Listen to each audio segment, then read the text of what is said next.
हम्म। क्यों हमें वैष्णव सदाचार का पालन करना चाहिए और सदाचार का क्या मतलब है? हम्म, क्यों करना चाहिए इसका पालन? अब जरूरी हरे है कृष्ण क्यों? माता जी। हरे कृष्ण माता जी। जी। जो वैष्णव होता है उसका जो रहन-सहन, आहार-व्यवहार भगवान और संसारिक मतलब कि संसार भगवान के प्रति होना चाहिए, संसार के लोगों द्वारा जो जैसे एक सांसारिक लोगों की तरह नहीं होना चाहिए। हमारा जो व्यवहार होना चाहिए भगवान के प्रति ल लगाव दिखना चाहिए, भगवान से प्रेममयी होना चाहिए और एक वैष्णव का जो रहन-सहन होता है, वेशभूषा होता है, वो ऐसा होना चाहिए कि लोग दूसरे लोगों को आकर्षित कर सकें और वो भक्त भी जो वैष्णव है वो अपने व्यवहार से सुंदर दिखे, लोगों को अपने व्यवहार से उसका जीवन बदल दे सके और कृष्ण भावना भावित बना सके, ऐसा कुछ हम्म। माता जी। हाँ, तो वैष्णव सदाचार का पालन इसलिए करना चाहिए, बहुत सुंदर माता जी ने यहाँ पे बताया है, बहुत अच्छा। क्योंकि ये वैष्णव का क्या है, एक प्रकार का आभूषण है ना? आभूषण है, जैसे एक स्त्री अपने आप को, एक विवाहिता स्त्री अपने आप को सजाती है और अपने पति को खुश रखती है ना? सजा करके अपने आप को और पति की प्रसन्नता के लिए वो ये सब करती है। और इसी प्रकार से वैष्णव जो होता है, वो अपने आप को भी सजाता है, लेकिन कैसे? वैष्णव गुणों से, है ना? वैष्णव आचरण को प्रकट करके, क्योंकि व आचरण से ही प्रचार होता है। असली देखिए, असली तो प्रचार आचार से होता है ना? आचरण से, उसका आचरण कैसा है ना? आचरण अच्छा होगा तो भक्त, दूसरा व्यक्ति जो है अपने आप ही क्या होगा? प्रभावित हो जाएगा, एकदम तुरंत प्रभावित होगा। हुँ। और ये भी कहा जाता है कि जहाँ पर वैष्णव सदाचार का पालन होता है, वहाँ पर स्वयं भगवान श्री कृष्ण उपस्थित होते हैं। जहाँ पर वैष्णव सदाचार के गुण जिस भक्त के अंदर होते हैं, वहाँ पर भगवान श्री कृष्ण स्वयं वहाँ पर उपस्थित हो जाते हैं, प्रकट हो जाते हैं। हुँ। और वैष्णव जो सदाचार है, इसका अ, मुख्य है ना, मुख्य सार क्या है? इसका मुख्य सार क्या है?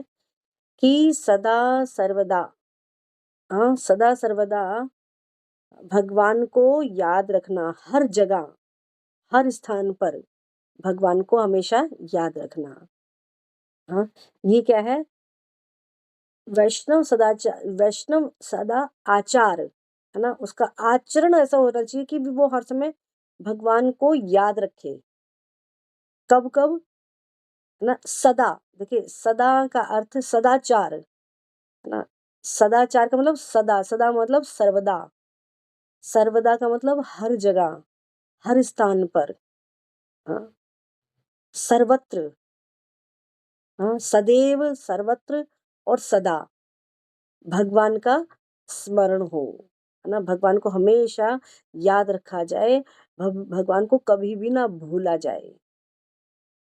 कभी भी ऐसा आचरण हमारा ना हो कि हम भगवान को कभी भूल गए हों, ना? ये हमारे श्रील प्रभुपाद से किसी प्रेस रिपोर्टर ने पूछा, तो उन्होंने हमेशा यही बताया कि ऐसा मेरे जीवन में कोई स्मरण ही नहीं आया, ऐसे ऐसा कोई क्षण नहीं आया कि मैंने भगवान को भुलाया हो, है ना? तो सदा सर्वदा सर्वत्र, ये तीनों चीजें, सदा, हमेशा, सर्वदा, सभी जगह, हाँ, सर्वत्र, सभी जगह, और और कहाँ पर? हर स्थान पर, कैसी भी स्थिति, कैसी भी परिस्थिति क्यों ना हो, भगवान भक्त के जीवन में, वो भगवान को कभी नहीं भूलता। कभी भी, कैसी भी उसके जीवन में कोई भी कठिनाई क्यों ना आए। हाँ, बल्कि जब-जब कठिनाई आती है तो भक्त तो भगवान के और ज़्यादा नज़दीक चला जाता है ना? और ज़्यादा नज़दीक चला जाता है। हाँ, एक भौतिकतावादी व्यक्ति दिखाने के रूप में वो भगवान का भक्त है वो, लेकिन भगवान जब उसके जीवन में कोई कठिनाई डालते हैं, तो सबसे बड़ी परीक्षा उसकी यहीं से शुरुआत हो जाती है कि वो भगवान को भूलेगा अब, भगवान को छोड़ेगा या भगवान को याद रखेगा, है ना? भगवान के भक्त के जीवन में अगर वो वाक़ई में सही मायने में भक्त है, तो वो कठिनाई में भी भगवान को नहीं छोड़ेगा। कठिनाई में और ज़्यादा भगवान से आसक्त हो जाएगा। हाँ, भगवान को कभी नहीं भूलेगा। और अगर वो भगवान का भक्त नहीं है, सिर्फ़ वो व्यापार कर रहा है भगवान से, सिर्फ़ व्यापार का खेल खेल रहा है कि भी मेरा लेना-देना बस हो जाए। हाँ, मैंने उससे उसकी ये पूजा अर्चना करी, मैंने इतने व्रत रखे, मैंने इतने शिव जी पर जल चढ़ाए, हाँ, भगवान की ये पूजा करी, हम उस मंदिर में गए, उस मंदिर में इतना सारा हम अपना आडंबर रचते हैं भगवान के नाम पर, लेकिन कठिनाई आने पर वो सब कुछ ध्वस्त हो जाता है। बहुत सारे ऐसे अक्सर लोग मिलते हैं, बहुत मिलते हैं, जो कहते हैं कि अरे हमने भक्ति करके छोड़ दी है। कहते हैं भक्ति करके हम छोड़ चुके हैं, करके देख लिए कुछ नहीं मिला, है ना? मतलब कुछ मिलने के लिए ही लोग भक्ति करते हैं, है ना? उन्हें कुछ चाहिए, बदले में कुछ चाहिए। लेकिन भक्ति तो उसे कहते हैं जो कुछ चाहता ही नहीं है भगवान से, केवल प्रेम करना जानता है, त्याग करना चाहता है भगवान के लिए। त्याग चाहता है भगवान से। भगवान के लिए सब कुछ छोड़ने के लिए तैयार है वो, बदले में लेकिन कुछ नहीं चाहता, है ना? तो वो कठिनाई भगवान भक्त को कठिनाई में ही डालते इसलिए हैं, इसीलिए डालते हैं कि उसकी परीक्षा करके तो देख लूँ कि ये कितना मुझसे आसक्त है, कितना मुझसे प्रेम करता है। हुँ। जब दोस्ती होती है किसी से और उस दोस्ती में अगर कोई उसको उल्टा-सीधा कह दे या फिर देखूँ कि ये मुझसे ज़्यादा मेरा दोस्त है कि नहीं, मैं इसको थोड़ा धोखा दे के तो देखूँ, क्या इसके मन में चलता है? क्या सच में ये मेरा पक्का दोस्त है क्या? और वो धोखा दे कर के और फिर वो दूसरा कहता है कि अच्छा तूने तो मेरे साथ धोखा किया है, ठीक है तू मेरा दोस्त नहीं है। है ना? उल्टी-सीधी गाली-गलौच वगैरह करता है। तो वहाँ पे उसकी परीक्षा हो जाती है कि ये कौन है? ये भक्त, ये मेरा दोस्त पक्का दोस्त नहीं है। तो ऐसे ही भगवान भी अपने भक्त को देखना चाहते हैं कि वो मेरा कितना मुझे कितना चाहता है, हाँ? कितना मुझे चाहता है ये भक्त, वाक़ई में मेरा भक्त है भी कि नहीं? तो भगवान अपने भक्तों को कठिनाई में डाल कर के उसकी परीक्षा लेते हैं। हुँ? जैसे कि हम देख सकते हैं प्रहलाद महाराज के जीवन में भी बड़े कष्ट थे। हाँ, ध्रुव महाराज के जीवन में बड़े कष्ट थे। द्रौपदी, पाँचों पांडव उनके जीवन में कितने कष्ट थे, है ना? कष्ट थे ना? हाँ, तो ये सब कष्ट किस लिए थे? उनकी परीक्षाएँ करने के लिए, कि वो भगवान को छोड़ते हैं या नहीं, है ना? तो हमारी परीक्षा हो जाती है। तो ये है आचरण उसका वैष्णव सदाचार, हाँ? वो आचरण में कैसा खरा उतरता है। हुँ, वो अपने आचरण को कैसे बनाए रखता है। हुँ, तो ये बहुत ज़रूरी है कि कृष्ण को ना भूलना।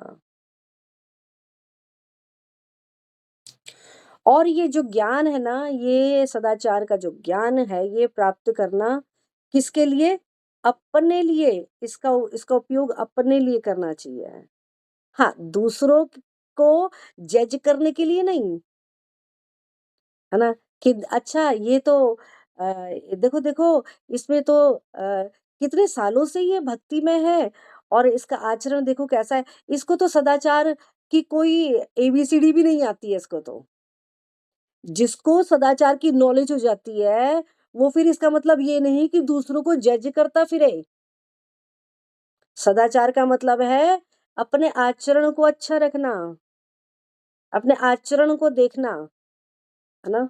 वो अपने सदाचार में कितना खरा उतर रहा है। हाँ, क्योंकि हाँ, हम लोगों की आदत होती है कि हम दूसरे को जल्दी वॉच करने लग जाते हैं। दूसरे को देखने लग जाते हैं। अपना नहीं देखते हैं कि अपने में कितना अवगुण है, अपने में कितना हम अपना सदाचार उसको ठीक से फॉलो कर रहे हैं कि नहीं, है? उसको नहीं देखेंगे, दूसरे को जज करने लग जाते हैं। तो ये वैष्णव सदाचार किसके लिए है? अपने लिए है। हुँ। तो ये वैष्णव सदाचार को प्रस्तुत करने का एक मुख्य उद्देश्य ये भी है कि मैं सदाचार का आचरण अच्छे से कर सकूँ। मेरे अंदर वो सदाचार है कि नहीं, है ना? है ना? आप लोगों को मैं ये सिखा रही हूँ, आप लोगों को बता रही हूँ, आप लोग तो वैष्णव सदाचार से भरे हुए हैं। मुझे तो ऐसा ही दिखता है इसमें, है ना? लेकिन मुझ में कोई सदाचार का आचरण नहीं है, इसलिए मैं आपको अपने आप को ये ज्ञान से वर्धन कर रही हूँ, अपने आप को अपनी नॉलेज बढ़ाने के लिए, अपने आप को वैष्णव सदाचार में लाने के लिए अ, ये मैंने इस विषय को चुना अपने लिए, है ना? आप लोग तो सभी वैष्णव ही हैं। हुँ, विष्णु की भक्त हैं, कृष्ण की भक्त हैं। हुँ, वो पूरा वो सारा जो बभुआ जो स्थान है, वो अपने आप में बहुत पवित्र है ना? वहाँ पर आप जैसे देवी-देवता बसते हैं, है ना? तो आप लोगों को वैष्णव सदाचार सिखाने की आवश्यकता नहीं है। ये वैष्णव सदाचार मेरे लिए है। नहीं माता जी, आपका तो ये बड़ापन है, आपका है आप बोलिए। एक वैष्णव का गुण कैसे क्या होता है माता जी? आपके द्वारा ये आपके व्यवहार से पता चला, आचरण से हम लोग को मालूम चल रहा है। एक वैष्णव कभी भी अपने मान प्रतिष्ठा और अपनी बड़ाई कभी नहीं चाहता, इसलिए दूसरों को वो देना चाहता है। ये आपसे हम लोग देख रहे हैं माता। हाँ, नहीं मैं यहाँ पर अपने लिए ही बोल रही हूँ और इसको वास्तविकता आप लोग समझिएगा। चाहे आप मेरे लिए कुछ भी बोलिए, आप मेरे लिए अच्छा ही बोलेंगे, लेकिन आपके सामने मैं अपनी वास्तविकता प्रकट कर रही हूँ। ठीक है, तो यहाँ पे शुरू करते हैं, अर्च विग्रहों पर ध्यान करना। तो यहाँ से हम इसको स्टार्ट करते हैं। जैसा कि आप लोगों ने भी पढ़ा होगा, जैसे आप लोगों ने मुझसे थोड़ा राय लिया था कि क्या हम इस वैष्णव सदाचार को रीडिंग फॉर्म में इसको पढ़ सकते हैं? तो मेरे ख्याल से आप लोगों ने इसको कवर कर लिया होगा पूरा ना, शायद पढ़ लिया होगा या रह रहा है अभी आप लोगों का रीडिंग? जैसे हमारे यहाँ जो प्रोपात बुक रीडिंग चलता है माता जी, तो उसमें ये बुक रीड कर लिया गया है अच्छा। भक्तों द्वारा। तो वैसे बस बुक रीडिंग हुआ है, समझाने हाँ, का नहीं है। ऐसे जो हाँ। जहाँ समझ में नहीं ठीक है, आता वहाँ प्रभु जी लोग समझा देते हैं। तो ठीक है, एक बार ठीक है, बुक रीडिंग हो चुका है। जी माता जी, हरे कृष्ण। ठीक है, ठीक है। तो मंदिर में अर्च विग्रह अपने भक्तों को दर्शन देने के लिए आसीन रहते हैं। तो किसी ने अगर बुक खोल रखा है तो एक बारी कोई पढ़ सकता है। अर्च विग्रहों पर ध्यान करना, यहाँ से कोई रीडिंग कर सकता है। हरे कृष्ण माता जी। हम्म, मंदिर में अर्च विग्रह अपने भक्तों को दर्शन देने के लिए आसीन रहते हैं। वे हमारे संप्रदाय के इष्ट देव हैं, इसलिए हमें सर्वप्रथम अत्यंत आदर पूर्वक उनका दर्शन करना चाहिए। हम्म, आगे पढ़े आगे माता आगे जी। पढ़ दीजिए, हाँ आगे पढ़ दीजिए। जी। दर्शन देने के लिए विचार करने योग्य हेतु कुछ बातें। भगवान के समक्ष एक ओर से दर्शन करें, जिससे सामने बैठे भक्तों को भगवान के दर्शन में कोई बाधा न हो। विग्रहों को दंडवत करने के पश्चात अत्यंत भक्ति भाव से उनका दर्शन करना चाहिए एवं उनसे कृपा की याचना करनी चाहिए। किसी को भी प्रत्यक्ष विग्रहों के मुखमंडल को नहीं देखना चाहिए। भगवान का दर्शन कैसे किया जाए, इसकी प्रमाणिक विधि का वर्णन श्रीमद् भागवतम में वर्णित है। 2:2:13 में। तो अर्चा विग्रह पर मनन ध्यान करने की प्रक्रिया भगवान के चरण कमलों से आरंभ की जाए और उसकी प्रगति धीरे धीरे सुहास्य मुख कमल तक हो। चरण कमल, घुटने के नीचे एवं ऊपर की अंग, जांघ और इस प्रकार एक के बाद एक शरीर के अंगों पर ध्यान करना हमें अपने इंद्रिय तृप्ति से ध्यान केंद्रित करें। भगवान के शरीर के अंगों के विभिन्न भागों पर क्रमशः मन जितना अधिक स्थिर होता है, उतना ही अधिक हमारे मन एवं बुद्धि का शुद्धिकरण होता है। श्रील प्रभुपाद एक तात्पर्य में कहते हैं कि इस प्रकार विग्रहों पर मनन एवं ध्यान करना हमें अपने इंद्रिय तृप्ति से अनासक्त होने में मदद करता है। दर्शन का आरंभ अपने बाएं स्थित विग्रहों से करना चाहिए। आगे क्रमशः दाईं ओर के विग्रहों का दर्शन करें। उदाहरण स्वरूप यदि आप श्री श्री राधा पार्थसारथी मंदिर में हैं तो सर्वप्रथम दर्शन गुरु परंपरा का होना चाहिए। तत्पश्चात श्री नित्यानंद प्रभु, श्री चैतन्य महाप्रभु, श्रीमती ललिता विशाखा देवी, श्रीमती राधा रानी, श्री पार्थसारथी जी एवं अंत में श्री श्री सीता राम लक्ष्मण एवं हनुमान जी का दर्शन करें। हम्म आगे पढ़े माता जी। हो गया ना? ठीक है, ठीक है, ठीक है, धन्यवाद माता जी। हरे कृष्ण। तो बड़ा सुंदर यहाँ पे ज्ञान बताया है कि हमें भगवान के दर्शन करने की क्या प्रक्रिया है ना। तो भगवान के चरणों से भगवान का ध्यान हमें करना चाहिए, भगवान का दर्शन करना चाहिए, उन पर ध्यान लगाना चाहिए, भगवान के चरणों से इसका स्टार्ट करना चाहिए। और ऐसा भी नहीं होना चाहिए कि हम बस भगवान को खड़े खड़े निहारते रहें, देखते रहें। पीछे वाले जो दर्शनार्थी हैं वो बेचारे इंतजार ही करते रहें कि ये भीड़ हटे तो हम भी भगवान का दर्शन करें। तो दर्शन करके फिर आगे बढ़ जाना चाहिए, है ना। तो साइड से दर्शन करना चाहिए। अब मान लीजिए अगर पीछे कुछ पब्लिक बैठी है, मतलब भक्त लोग बैठे हैं और कोई भगवान का दर्शन करता हुआ जा रहा है, तो ऐसा भी ना हो कि सामने वो दिखाई दे और भगवान उसके आगे छिप जाए, है ना। तो सबको दर्शन दिखना चाहिए, है ना, सबके लिए दर्शन सब, क्योंकि भगवान सभी को देखना चाहते हैं, है ना। पीछे से पीछे व्यक्ति को जिसको भगवान दिखाई भी नहीं दे रहे हैं, तो भगवान की निगाह उस भक्त पर ज्यादा चली जाती है कि उसको मेरा दर्शन नहीं हो रहा है ना। तो इसलिए किसी के लिए दर्शन करते समय बाधा भी हमें नहीं बनना चाहिए। और जो ध्यान लगाने की पद्धति है कि भगवान पर कैसे दर्शन करना चाहिए, पहले चरणों से इसको शुरू करना चाहिए, फिर धीरे चरणों से लेकर के ऊपर के भागों तक जाते हुए मुखमंडल पर आना चाहिए, है ना। तो ये विधि है भगवान का दर्शन करने की। हालांकि हमें तो वैसे आदत पड़ी होती है कि भगवान को हम सीधे एकदम बस चेहरा देखते हैं, है ना, ऐसे ही करते हैं। तो लेकिन हमें सिखाया क्या जाता है कि भगवान के चरणों को पहले देखना चाहिए। ऐसा तीसरे स्कंद के अंदर बताया गया है।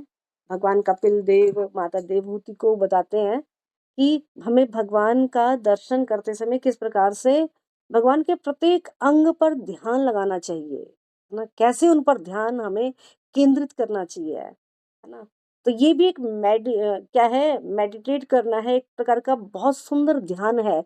और इस ध्यान लगाने से क्या क्या हमें बेनिफिट मिलते हैं उसका भी बड़ा सुंदर वर्णन उसमें तीसरे स्कंद के अंदर दिया गया है। तो उसकी भी हम यहाँ पे कुछ चर्चा करने वाले हैं।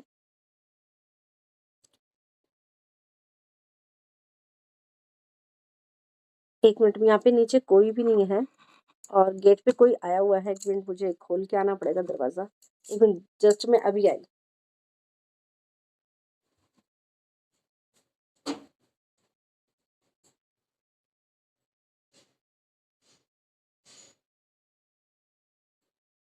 आगे कोई भी माता जी अगर बुक रीडिंग करना चाहते हो तो कर सकती हैं इसमें, जिनकी भी इच्छा है।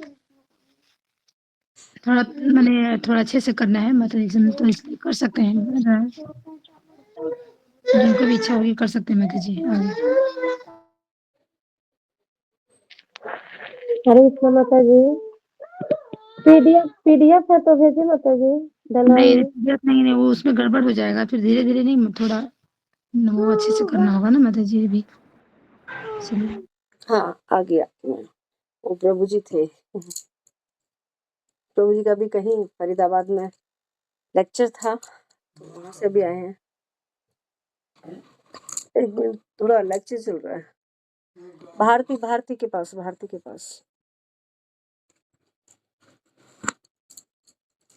तो मंदिर में अर्च विग्रह अपने भक्तों को दर्शन देने के लिए आसीन है। तो सबसे पहले तो हम इस बात की चर्चा करेंगे कि अर्च विग्रह किस लिए होते हैं। अर्च विग्रह भगवान का एक बहुत दयालु रूप है ना, क्योंकि इसके होने से हम भगवान का दर्शन कर सकते हैं। हाँ, भगवान का बहुत दयालु रूप है ये, क्योंकि भगवान तो स्वयं यहाँ पर नहीं है, तो भगवान अर्च विग्रह के रूप में अवतरित होते हैं, जिससे कि भक्तगण उनको नहला सके, धुला सके, उनको वस्त्र पहना सके, उनको भोजन करा सके, उनका भोग लगा सके, उनको सुला सके, उनको उठा सके, उनको फूलों की माला बना करके पहना सके। हर प्रकार से, कितने प्रकार से उनकी सेवाएं की जा सकती है ना, अर्च विग्रह के रूप में। हालांकि अर्च विग्रह भी कई प्रकार के बताए जाते हैं। कोई काष्ठ के होते हैं, कोई मिट्टी के होते हैं, कोई धातु के होते हैं। हाँ, तो अनेक प्रकार, कोई चित्रपट में भी होते हैं, है ना। लेकिन अर्च विग्रह रूप में होते हैं, उनका एक अपना रूप होते हैं, उनके हाथ भी होते हैं, पाँव भी होते हैं, सब कुछ उनका एक विग्रह के रूप में होता है, एक मूर्त के रूप में होता है, जिससे उनको सजाया जा सके। मतलब इसमें भक्त जो है भगवान की ज्यादा से ज्यादा सेवा कर सकता है। चित्रपट में वो क्या करेगा, सिर्फ कपड़ा लेकर के सूखे कपड़े से या किसी गीले कपड़े से उसको पोंछ देगा, बस इतना ही वो कर सकता है। लेकिन अर्च विग्रह की वो हर प्रकार से सेवा कर सकता है। श्रील प्रभुपाद तो कहा करते थे कि गृहस्थ, जिसने भी गृहस्थ जीवन में प्रवेश किया है, उसके घर में अर्च विग्रह होना अत्यंत आवश्यक है। क्यों? क्योंकि उससे एक तो वो अपने घर को शुद्ध रखेगा, साफ सुथरा रखेगा, दूसरा वो अपने आप को शुद्ध रखेगा, स्नान करेगा, है ना। स्नान करके ही तो मंदिर में प्रवेश किया जाता है। दांतों को साफ करेगा कि अरे जब मैं भगवान की आरती गाऊंगी तो भगवान को बदबू आएगी, है ना।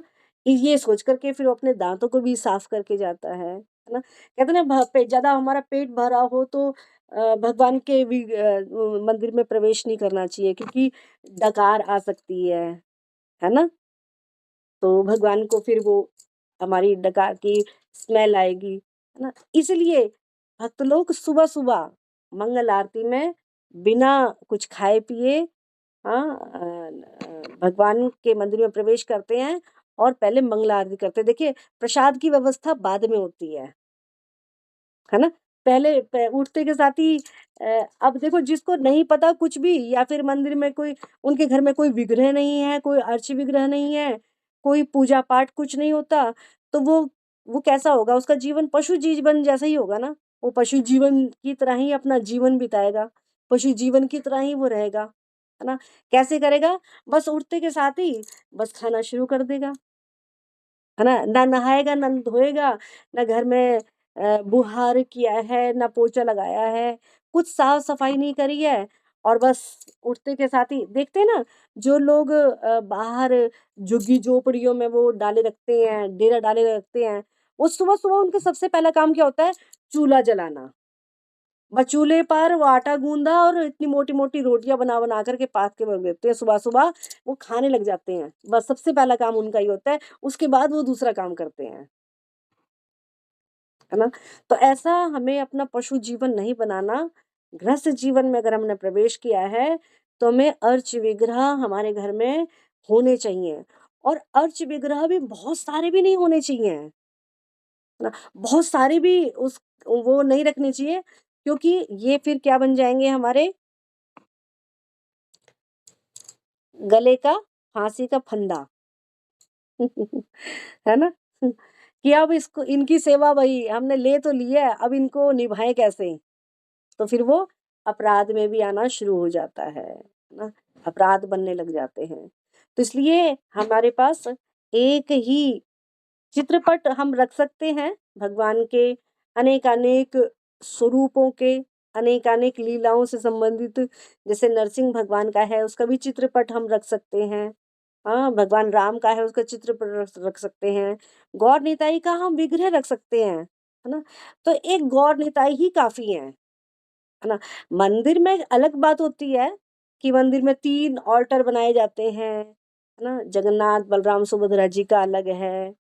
कहीं-कहीं मंदिर में तो एक ही होता है, जैसे आपके बबुआ में एक ही मंदिर है ना? एक ही विग्रह है, जगन्नाथ, बलराम, सुभद्रा जी, है ना? तो घर में भी लिमिट का ही उनको रखना चाहिए, है ना? ज़्यादा नहीं रखने चाहिए, क्योंकि करने मंदिर में तो देखो बहुत सारे पुजारी होते हैं सेवा करने के लिए, अलग-अलग सबकी ड्यूटी लगी होती है। लेकिन घर में तो एक गृहिणी ही ऐसी होती है जिसको सब कुछ सँभालना होता है ना?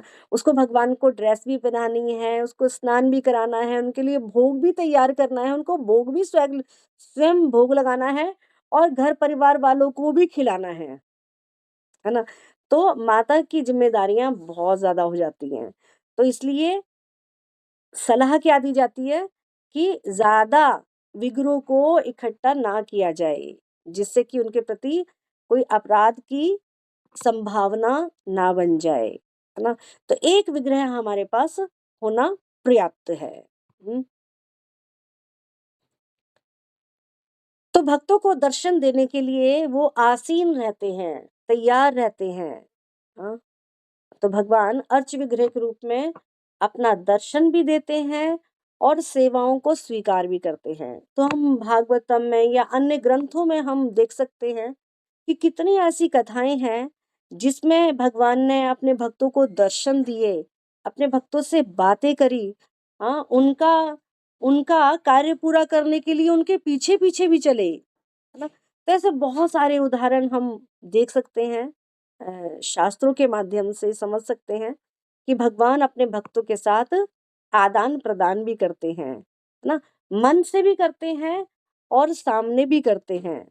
कई बारी तो क्या होता है कि हम अर्च विग्रह को देखते हैं और अर्च विग्रह कभी-कभार हम कुछ गलती कर देते हैं ना, कोई गलती कर देने पर कभी-कभार क्या हो जाता है कि हमें अर्च विग्रह को जब हम देखते हैं ना, तो लगता है कि वो कुछ आज नाराज़ से हैं हमसे, या फिर हमने भगवान की ठीक से सेवा नहीं करी है, तो जब हम अर्च विग्रह को देखते हैं, तो ऐसा लगता है कि ओह! हमने कुछ गलती करी है ना, तो देखो भगवान के चेहरे पे मुस्कुराहट भी नहीं है, वो हँस नहीं रहे हैं मुझे देख कर के, है ना? हम ये क्या है भगवान का आदान-प्रदान, भगवान आदान-प्रदान करते हैं। या फिर क्या होता है, जैसे कि आज हमने बहुत अच्छा भगवान की प्रसन्नता के लिए कोई अच्छी सेवा करी है या कोई वैष्णव सेवा कर दी है, हाँ? या फिर हमने भगवान को प्रसन्न करने के लिए कोई अच्छा कार्य कर दिया है और हमारा मन बिल्कुल बहुत प्रसन्न है। तो जैसे ही हम मंदिर में प्रवेश करते हैं, तो वहाँ पे क्या होता है, मंदिर के जैसे ही हम प्रवेश करते हैं वहाँ से एक फूल गिर जाता है। तो हम उसको क्या अनुमान लगा लेते हैं, हाँ, आज लगता है भगवान हमसे बहुत प्रसन्न हैं।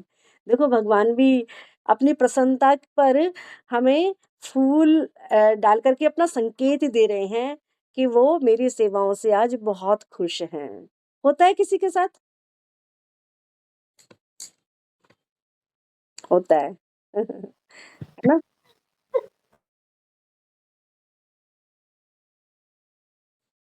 हुआ किसी के साथ हुआ ऐसे?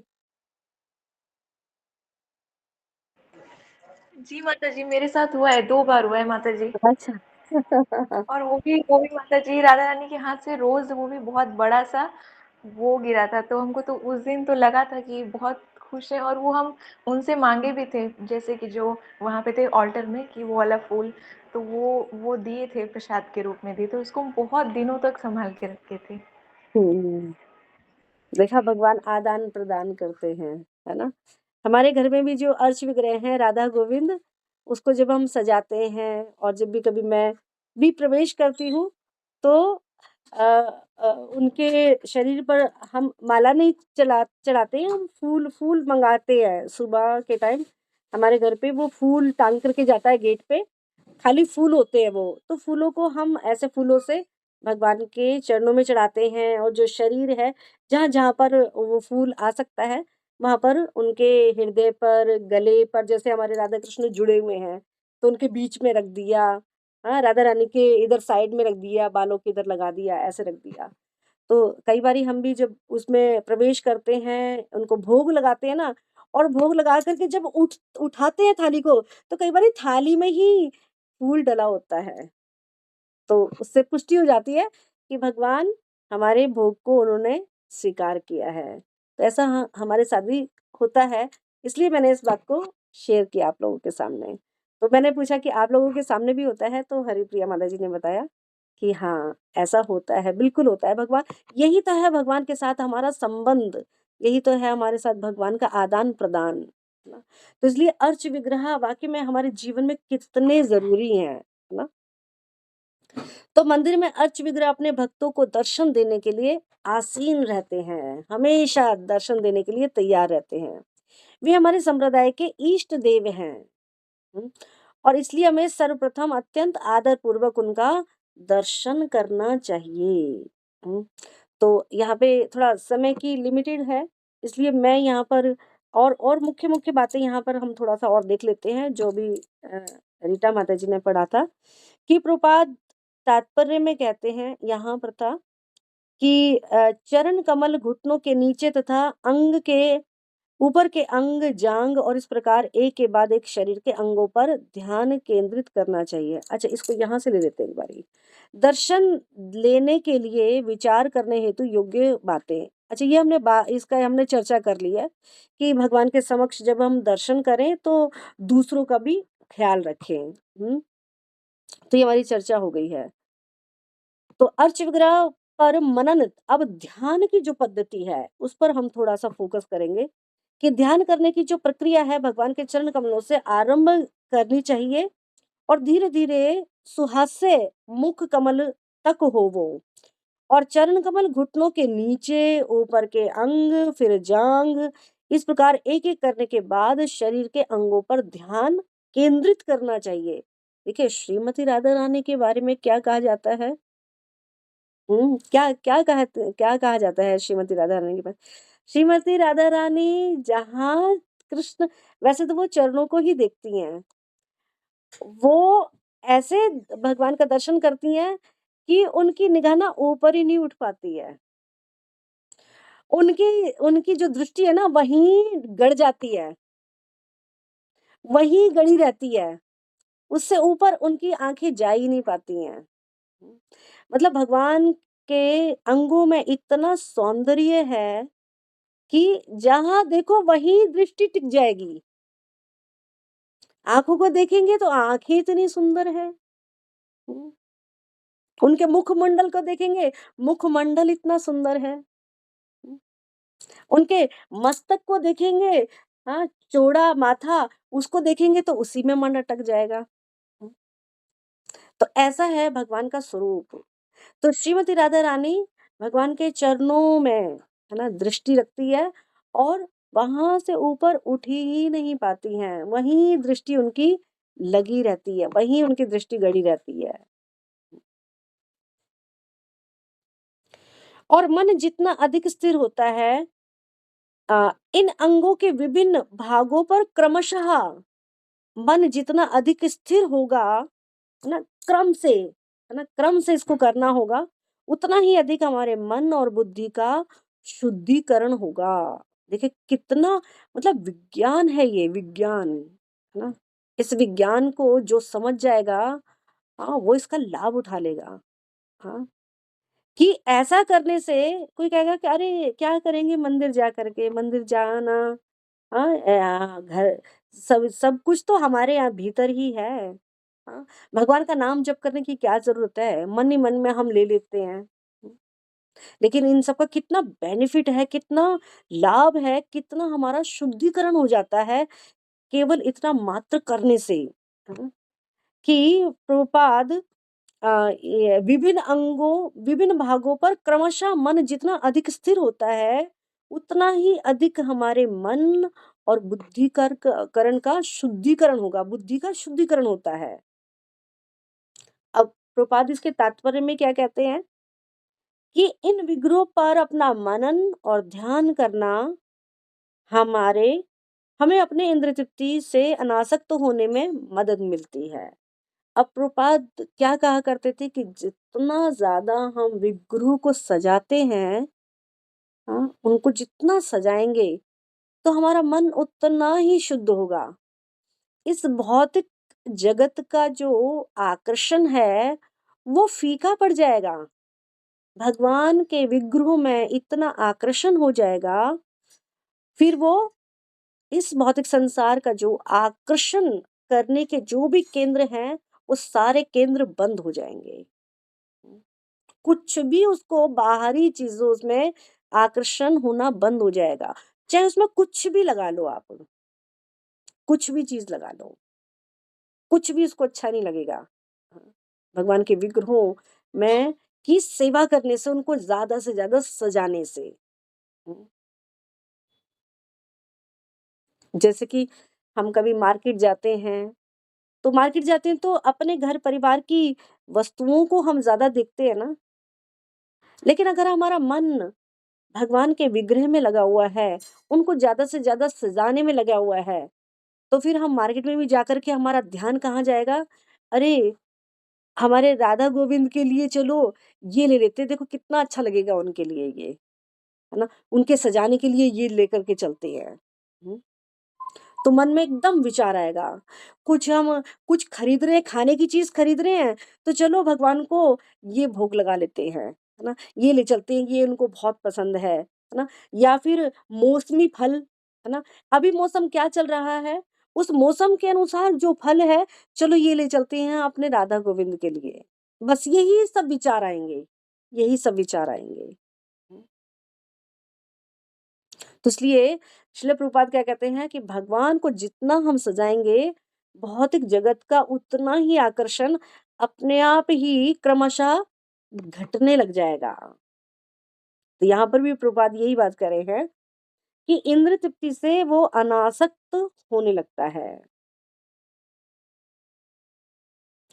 अब दर्शन का आरंभ अपने बाएं, है ना, अब कैसे उसको हमें विग्रह को प्रणाम करना चाहिए, तो इसके बारे में भी यही है कि जहाँ ये हमारा उल्टे हाथ की तरफ हमारा हृदय होता है, इधर से हमें प्रणाम करना चाहिए। तो ऐसे बहुत सारे लोगों को जिनको जानकारी नहीं होती, वो कहते हैं कि हम मंदिरों में तो जाते हैं, लेकिन इस्कॉन के मंदिरों में कुछ अलग ही प्रणाम किया जाता है, पता नहीं कैसा प्रणाम करते हैं। हाँ, हम लोग तो सभी ऐसे सामने से प्रणाम करते हैं और वो ऐसे तिरछा करते हैं। हम्म, एक तो उसमें सबसे पहली बात ये है कि वहां पर जितने भी विग्रह हैं, उनको ऐसा प्रणाम करने से हमारे पूरे शरीर के अंगों का प्रणाम उनको लग जाता है और उनके सारे विग्रहों को प्रणाम हो जाता है। हमने सारे अंगों से उनको प्रणाम किया है। हम सामने से करते हैं तो सिर्फ हमारे सामने सिर झुकता है ऐसे, है ना, हमने उनको सिर से उनको अर्पण किया है। लेकिन पूरा शरीर जब इस प्रकार से किया जाता है, तो पूरे अंगों से हम भगवान को प्रणाम कर रहे हैं और सारे विग्रह को हम प्रणाम कर रहे हैं, सारे विग्रह को एक बार में ही प्रणाम हो जाता है। लेकिन आंतरिक रूप में क्या है कि भगवान को हम अपना हृदय दे रहे हैं, इसलिए हम इस प्रकार से प्रणाम करते हैं। तो ये भी हमें पता होना चाहिए कि कैसे हम भगवान को प्रणाम करें। हम्म तो अभी हमारे यहाँ पे 15 मिनट बचे हैं। इस 15 मिनट में अगर किसी का कोई प्रश्न है तो हम बिल्कुल पहले चर्चा करना चाहेंगे आप लोगों के साथ। और अभी हमारे पास अगर समय होगा तो हम यहाँ पे कुछ उनकी चर्चा करेंगे कि भगवान के किस किस अंग पर ध्यान करने से क्या क्या बेनिफिट होता है, उसकी चर्चा करेंगे। लेकिन उससे पहले पहले हम आप लोगों का प्रश्न लेना चाहेंगे। है किसी का कोई प्रश्न?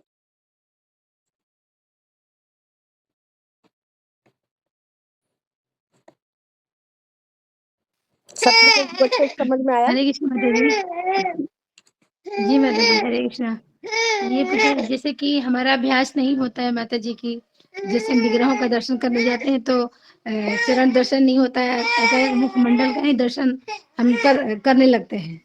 फिर ध्यान में आता है कि नहीं हमें ये गलत कार्य कर रहे हैं और चरणों से प्रणाम करना चाहिए दर्शन। फिर ऐसा किस लिए होता है माता जी कि मुखमंडल पर ही हमारा ध्यान चला जाता है?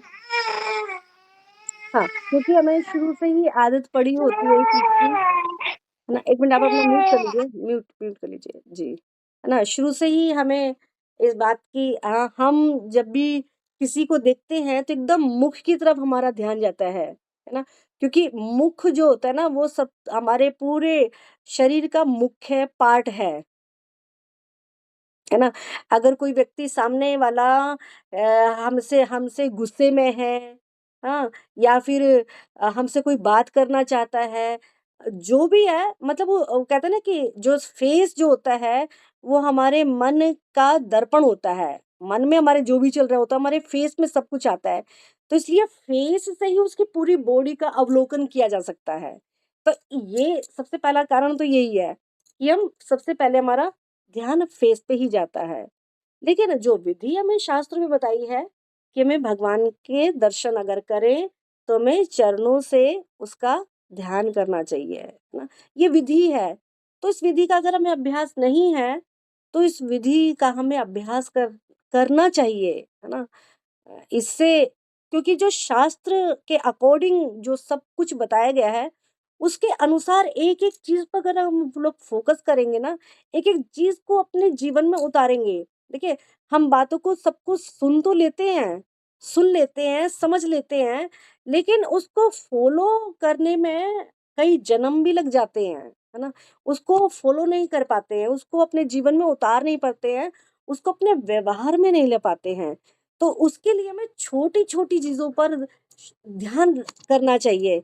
जैसे कि देखिए, अगर हम घर में कोई सफाई करने जा रहे हैं, तो अब एक कमरे को लेंगे, पहले एक कमरे को पूरा सेट करेंगे, है ना? पूरा एक चीज़ को पूरा सेट कर लेंगे, है ना? जो चीज़ जहाँ होनी चाहिए वो वहाँ रखेंगे, है ना? एक-एक चीज़ का ध्यान रखते हुए अगर सफाई करेंगे, तो वो सफाई बहुत अच्छे से हो जाती है ना? तो इसी प्रकार से हमारे हृदय की जब हमें सफाई करनी है और शास्त्रों के अकॉर्डिंग अगर हमें अपना जीवन यापन ढालना है, तो हमें छोटी-छोटी बातों से इसकी शुरुआत कर लेनी चाहिए, है ना? छोटी-छोटी मुख्य-मुख्य बातों पर ज़्यादा फ़ोकस करना चाहिए, है ना? वहीं से अगर हम शुरुआत हाँ, चलिए अब ये हमारा अभ्यास बन गया है। चलिए अब हम दूसरा स्टेप लेते हैं, है ना? अब शास्त्र में ये बताया है, तो अब उसको हम अपने जीवन में लाना है। देखिए जैसे कि युधिष्ठिर महाराज के जो गुरु थे द्रोणाचार्य उन्होंने क्या क्या उनसे कुछ कहा था कि कुछ ऐसी एक बात कही थी, किसी को याद हो तो मुझे बताइएगा। अ, तो उन्होंने क्या कहा कि मेरा अभी वो अभ्यास नहीं हुआ है, झूठ बोलना था या क्या था कि वो मेरा अभी अभ्यास नहीं हुआ है, तो वो अभ्यास जब तक अब सबने तो वो लेसन सुना दिया, लेकिन युधिष्ठिर महाराज को वो लेसन वो अपने व्यवहार में नहीं ला पा रहे थे उसको। हाँ, उसको व्यवहार में जब वो ले आए, तब उन्होंने कहा, "हाँ, गुरुजी मुझे ये लेसन याद हो गया है।" तब उन्होंने कहा कि इतनी सी बात तुम्हें समझ में नहीं आई? तुमने इसको कैसे इतना देर लगाया? तो उन्होंने कहा कि पहले गुरुजी मैंने उसको अपने व्यवहार में लाया, जब तक मैं उसको व्यवहार में नहीं लाता तो मैं उसको कैसे आपको सुना सकता था? है ना? तो छोटी-छोटी बातों को हमें व्यवहार में लाने का प्रयास करना चाहिए, है ना? कि ये बात अगर पूरी हो गई है, तो अब दूसरे का नंबर आना चाहिए, अब मुझे इसको अपने जीवन में प्रवेश करना है। तो उसमें से कुछ भी हम शास्त्र की कोई भी एक बात को पकड़ सकते हैं। भगवत गीता की कोई भी एक बात को हम पकड़ सकते हैं कि ये मुझ में नहीं है और मुझे इसको अपने व्यवहार में लाना है। क्योंकि जब तक हमारे व्यवहार में नहीं आती है, हम दूसरों को बताने के अधिकारी नहीं बनते, है ना? दूसरों को हम बता नहीं सकते, है ना? दूसरों को हम सिखा नहीं सकते, दूसरों को सिखाने का हमारा अपना कोई अधिकार नहीं है। जब तक हम अपने आप स्वयं उसको अपने आचरण में नहीं लाते। तो यही है वैष्णव सदाचार का सबसे बड़ा गुण कि वो पहले अपना को देखता है। हुँ? तो इसमें यही है माताजी कि हमें भगवान के चरणों से देखने का अभ्यास करना चाहिए, है ना? इसलिए हमारी आदत पड़ी हुई है सभी लोगों को हम एकदम ऐसे ही मिलते हैं, अचानक कोई भी आता है तुरंत उसको सामने से देखते हैं, कौन है भाई, है ना? उसके चेहरे की तरफ ही देखते हैं, उसका अवलोकन करते हैं, कौन है ये व्यक्ति? हाँ, कोई इसके मन में कोई ऐसा विचार तो नहीं है हमारे लिए, उसके चेहरे को पढ़ते हैं, इसलिए चेहरे की तरफ देखा जाता है। लेकिन भगवान के लिए ये सब लागू नहीं है ना। भगवान को तो चरणों से ही उनको देखना चाहिए, चरणों से ही क्योंकि चरणों से देखने से हमारे हृदय में क्या आती है? विनम्रता, झुकता है हमारा शरीर, है ना? नीचे नजरें होती हैं, है ना? तो इसलिए भगवान को चरणों से दर्शन करना चाहिए। ठीक है माता जी? जी, हरे कृष्ण माता जी, बहुत-बहुत धन्यवाद माता जी। माता जी, एक मेरा और और इसमें कोई क्वेश्चन था। ऐड करना चाहेगा इसमें और बात? हरिप्रिया माता जी, आप कुछ बोलना चाहेंगे इसमें? नहीं, नहीं माता जी, आप जो भी बताई थी बहुत सुंदर था। इसके बाद तो जब आप सामने रहती हैं तो फिर कुछ भी नहीं आता माता जी, बस सुनने का इच्छा होता है। जी, हाँ जी माता जी, क्या कह रहे थे आप? हाँ, जी, हरे कृष्ण मेरा एक क्वेश्चन था माता जी कि जैसे अर्चा विग्रह के संबंध में था हुँ, कि इस्कॉन, यदि हम इस्कॉन को फॉलो करते हैं, कृष्ण भावनाभावित हैं, तो हमें घर में हुँ, कौन से विग्रह रखना चाहिए? यदि विग्रह रखना भी है तो कौन-सा रखें? अगर नहीं रखने, जैसे हम समर्थ नहीं है सेवा भाव में करने में, तो हमें जैसे चित्रपट है भगवान का, उस पे काम चलाना चाहिए, या फिर मैंने बहुत सारे माताजी सहज भाव में जैसे कि लड्डू गोपाल को रखते हैं या कोई भी है, तो माने क्या सही है अर्चा विग्रह के संबंध में? कौन से भगवान को रखना चाहिए घर में? ठीक है, बहुत अच्छा प्रश्न है आपका, धन्यवाद माता जी। तो हमें कौन-सा विग्रह रखना चाहिए, इसका चुनाव भी हमें देखना चाहिए, जैसे हमें हमारे आचार्यों ने हमें समझाया है। हाँ, और वो है श्रील प्रभुपाद के बारे में बताया जाता है कि जो राधा कृष्ण की सेवा है वो बहुत टफ है ना? बहुत कठिन है। वो इतनी जल्दी अपनी सेवाओं से जल्दी प्रसन्न नहीं होते हैं। और वैसे तो ये कहा भी जाता है कि कलयुग में तो हरि नाम ही सबसे प्रमुख सेवा है ना? अर्च विग्रह की सेवा में हमें बहुत सारी त्रुटियां भी हो सकती है, उसकी हमें इतनी जानकारी भी नहीं है ना? जितना षड उपचार से मंदिरों में की जाती है वैसे ही हम घर में उसको निभा भी नहीं सकते, है ना? तो इसलिए राधा कृष्ण का विग्रह तो रखना अ, अत्यंत ही कठिन है, उसको निभाना, उनकी सेवाओं को निभाना। तो फिर क्या होना चाहिए, है ना? जगन्नाथ, बलराम, सुभद्रा जी, ये बहुत दयालु विग्रह हैं भगवान के, ना? उनको हम रख सकते हैं। एक तो उसमें स्नान आदि का भी विधान नहीं होता, है ना? और दूसरा गौर निताई, जो इस कलयुग के इष्ट देव हैं, है ना? उनका हम विग्रह रख सकते हैं, वो भी बहुत दयालु भगवान का विग्रह है, उसको भी रखा जा सकता है। हाँ, जहाँ तक आपने लड्डू गोपाल की आपने बात करी है, उसका वैष्णव संप्रदाय में उनकी सेवा नहीं दी गई कहीं पर भी।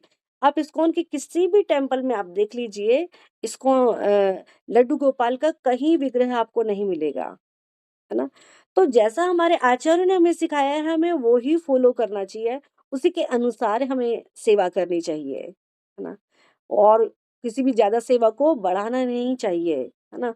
जैसे कि मैंने वही बताया कि प्रभुपाद, मैंने नहीं बताया, प्रभुपाद ये बात कहते हैं कि कहीं वो हमारे गले का फंदा ना बन जाए, है ना?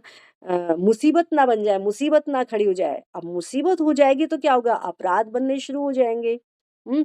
हमने उसमें भाव में आकर के विग्रहों को तो बहुत सारे विग्रह ऐसे हम बहुत सारे देखते हैं कि भीड़ करके रखी होती है अपने मंदिरों में हमने, है ना? एक तो सेवा करने में, उनकी साफ-सफाई करने में कितना ज़्यादा समय लगता है। हुँ? सबको वस्त्र पहनाने, सबको हटा कर के उनकी सफाई करना। हुँ? और एक ही विग्रह रहते हैं, तो हमें सफाई करने में भी ज़्यादा आनंद भी आता है और अच्छे से देखभाल भी हो जाती है। हुँ? तो इसलिए हमें एक विग्रह को ही हमें रखना चाहिए। और अगर मान लो अगर किसी घर में अब आ भी गए हैं, तो उनको हटाने की ज़रूरत नहीं है। अब वो जैसे हैं उनकी वैसे ही सेवा करो, लेकिन आगे के लिए सावधान रहो, अगर नहीं है आपके पास चित्रपट ही हैं, ना, तो चित्रपट की ही आप सेवा कीजिए, जब तक आगे से आपको कोई आदेश प्राप्त नहीं होता वैष्णव आचार्यों के माध्यम से, है ना। तो अपने सनक के अनुसार भी ये नहीं कि भी चलो वृंदावन चले गए तो वहां से हम खरीद करके ले आए, है ना। कुछ भी नहीं, कुछ भी अपनी तरफ से नहीं करना है। सब कुछ अपने जो ऊपर के हमारे जो वैष्णव जन है उनसे सलाह मशवरा करके ही हमें सेवाओं को शुरू करना चाहिए। ठीक है माता जी। बहुत बहुत धन्यवाद माता जी। ठीक है। और कोई माता जी का शायद हम्म, क्वेश्चन है, कर पूछना चाहती हैं? क्वेश्चन है माता जी। हाँ सीता माता जी। हाँ नाम बताइए माता जी, आप मुझे इनका नाम। माता जी, हाँ जी माता जी। मेरा प्रश्न था माता जी, जैसे आचमन के चरणों से शुरुआत करनी चाहिए। हरिप्रिया माता जी, मुझे समझ में नहीं आ रहा है इनका प्रश्न। माता जी थोड़ा सा फोन पास में रख के बोलिए, आपकी आवाज क्लियर नहीं आ रही है। हरे कृष्णा सीता माता जी।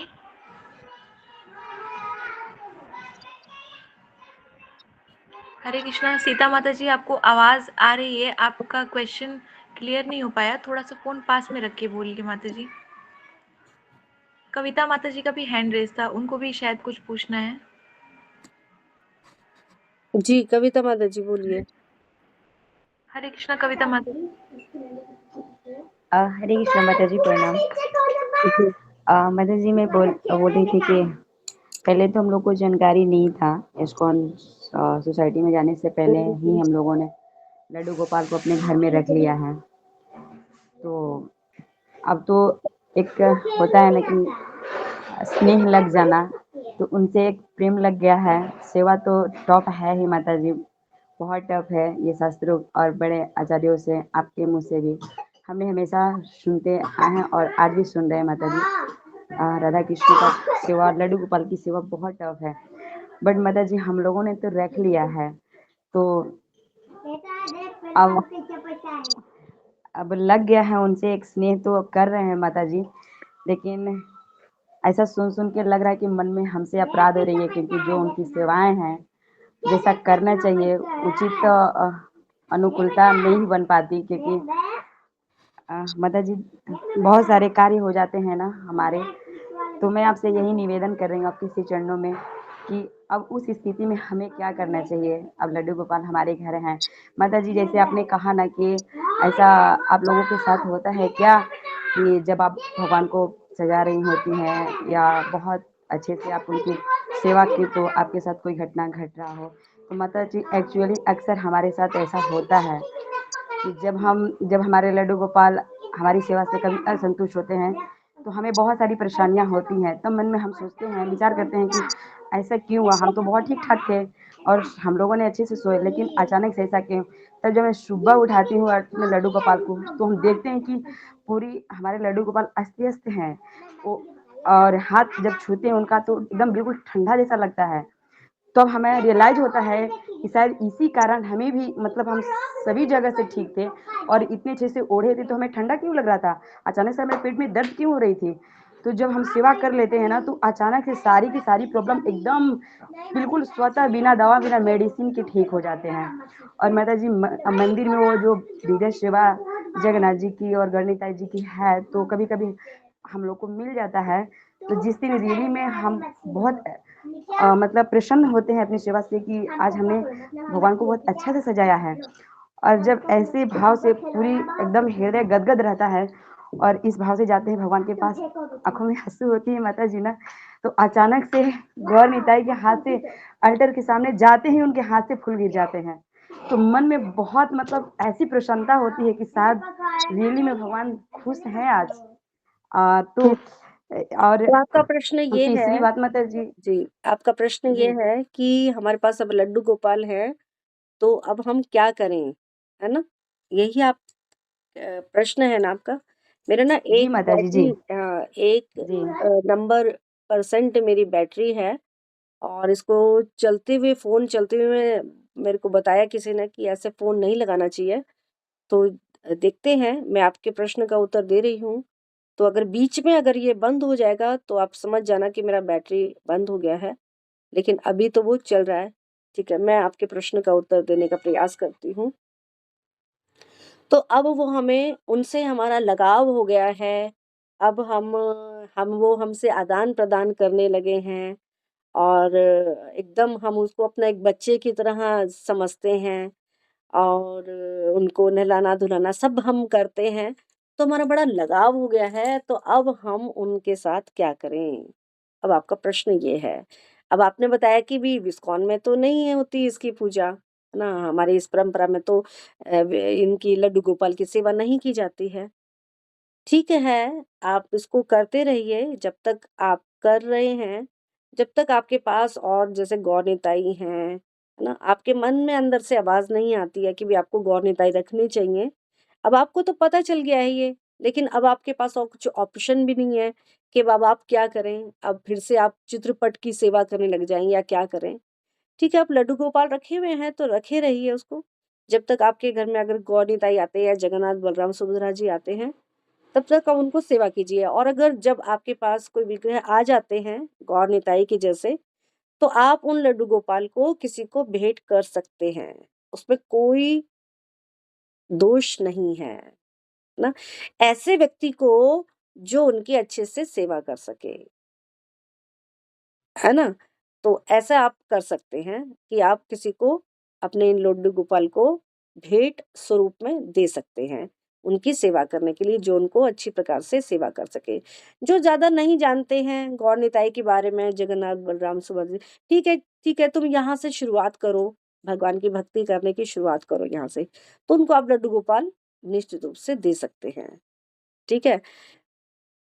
तो आप मन में ऐसा कुछ मत मानिए, भगवान आपकी अब गौर निताई के रूप में सेवा स्वीकार करना चाह रहे हैं, है ना? तो उसका आप समय का थोड़ा इंतज़ार कर लीजिए और अब जैसा भी है आप उसको सेवा करते रहिए और मन में कोई ऐसी मलिनता मत लाओ कि भी अब इनका तो सेवा इस्कॉन में नहीं बताया तो अब मैं इनका सेवा करूँ या नहीं करूँ? तो आप अभी करते रहिए, ठीक है? जिस प्रकार से आप कर रहे हैं, ठीक है? जी जी माता जी, धन्यवाद, बहुत-बहुत धन्यवाद आपका। हरे कृष्णा, प्रणाम माता जी। ठीक है। और किसी का कोई प्रश्न इसमें से नहीं है या कोई है तो देख लेते हैं एक बारी माता जी। ठीक है। और आप लोग सब लोग अपना वीडियो ऑन रखेंगे तो मैं आप लोगों के सबके दर्शन कर पाऊँगी। आप तो मुझे देख रहे हैं। जब मैं कभी वहाँ पर आऊँगी ना तो आप लोग तो तुरंत मुझे पहचान लेंगे। मैं तो आप लोगों को नहीं पहचान पाऊँगी, है ना? तो आप लोगों को सबको अपने दर्शन देने चाहिए। हालाँकि मैं इतनी भुलक्कड़ हूँ, मैं फिर भी आप लोगों को भूल जाऊँगी कि कौन-कौन से क्या-क्या चेहरे आते थे। लेकिन फिर भी आप लोग बने रहेंगे तो मैं आप लोगों को देख सकती हूँ, मिल सकती हूँ आप सबसे सबसे मेरा सौभाग्य रहेगा। हरे कृष्ण। ठीक है माता जी, फिर यहीं विराम करें? हरे कृष्णा माता जी, हरे कृष्णा। माता जी, सादर प्रणाम माता हाँ, जी। सादर हरे प्रणाम। कृष्णा। तो फिर अगले हफ्ते जब आएँगी या माता जी हमें कहेंगी क्लास करने के लिए तो फिर मैं फिर आएँगे और फिर हम चर्चा करेंगे भगवान के अंगों पर हमें किस प्रकार से ध्यान लगाना चाहिए और उन ध्यान लगाने का क्या-क्या बेनिफिट है, उसकी हम चर्चा करेंगे। ठीक है, हरे कृष्णा। हरे कृष्णा माता जी। राधे राधे माता जी, बहुत ही अच्छा लग रहा है। प्रणाम माता जी। हरे कृष्णा। हरे कृष्णा। वाञ्छा कल्पतरुभ्यश्च कृपा कृष्ण कृपा सिंधु एव च पतितानां पावनो वैष्णव अनंत कोटि वैष्णव की जय। हरे कृष्णा, हरे कृष्णा। हरे कृष्णा कृष्णा कृष्णा हरे हरे, हरे राम राम राम राम हरे अनंत कोटि वैष्णव की। और